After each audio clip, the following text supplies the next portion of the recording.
Oklahoma Republican Congressman Tom Cole served in the House with Mike Pence and joins me now. You know Mike Pence really well. How is he going to handle this relationship where they don't agree on a lot of issues, they don't know each other very well? One is deeply religious, Christian, evangelical, Tea Party. The other is Donald Trump. None and all of the above. So how is this going to work? Well, my friend Mike Pence will handle it very well. Frankly, he is a person, as you point out, of great faith.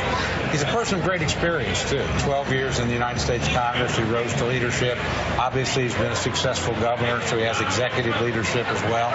And frankly, for a lot of Republicans, I think he actually answers a lot of questions about Trump. I was very pleased with Mr. Trump's final 3 selections, actually. They were all people that I knew, thought highly of, and were plausible candidates. But, Mike, if this is going to be a battleground region, and we think it is, the industrial states, makes a lot of sense, reassures a lot of Republicans. And believe me, he'll tell Mr. Trump what he thinks, but he also knows he's running for vice president, not president.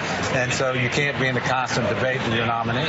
Well, to that point, Donald Trump, apparently, according to a word count, used more than 2,000 words last night, and Pence only about 900.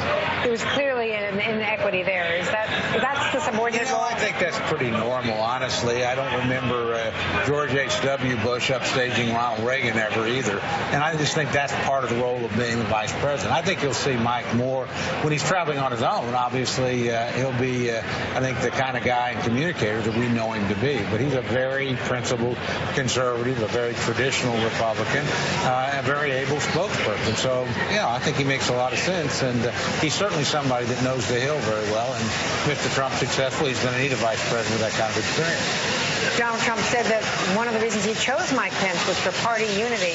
Yet the party is so disunified that the governor of Ohio, John Kasich, is not going to be at the Republican National Convention. Now, asked about that today, Paul Manafort had a lot to say on different networks, including our own. Kasich, who frankly was invited to participate. I can't answer for what makes no sense. He's embarrassing the state, frankly. He's the governor of the state. Kasich is the only, and you know what? He's making a big mistake. He's making a big mistake. He's looking at something that's not going to happen. He's hurting his state. He's embarrassing his state, frankly. But most of the Republicans who aren't coming, are people who have been part of the past.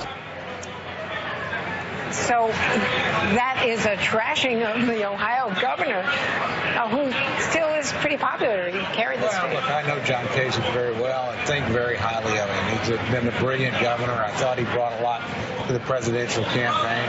I wish he were here tonight. That's his choice, and I respect that. But I think at the end of the day, this election is going to be about 2 people, Donald Trump and Hillary Clinton. So whether you're here or not here, I think it'll matter. And being unified makes the difference. We would have won the last, and we didn't. So having new elements in the party is going to create some discord. Well, John Weaver, Kasich's aide, called this a clown show in a tweet. And Manafort also told us in another interview that it's almost an advantage. He said he's actually not unhappy that the Bushes aren't here because it's an advantage as a change candidate for Donald Trump to not have the establishment leaders of the party, the former Presidents Bush here. Well, I'm not sure I would put it that way, but I get his point. And there is some truth to the point. I think Hillary Clinton's greatest problem is that she's running for a 3rd term for the president. She is a status quo candidate. He is a change candidate, Mr. Trump, in a period where you want change, you want difference, and you don't want, all the establishment in lockstep necessarily. So it may well work to his advantage. Tom Cole, who knows Mike Pence really well, thank you so much for being with us. Thank you. My privilege. Thank you.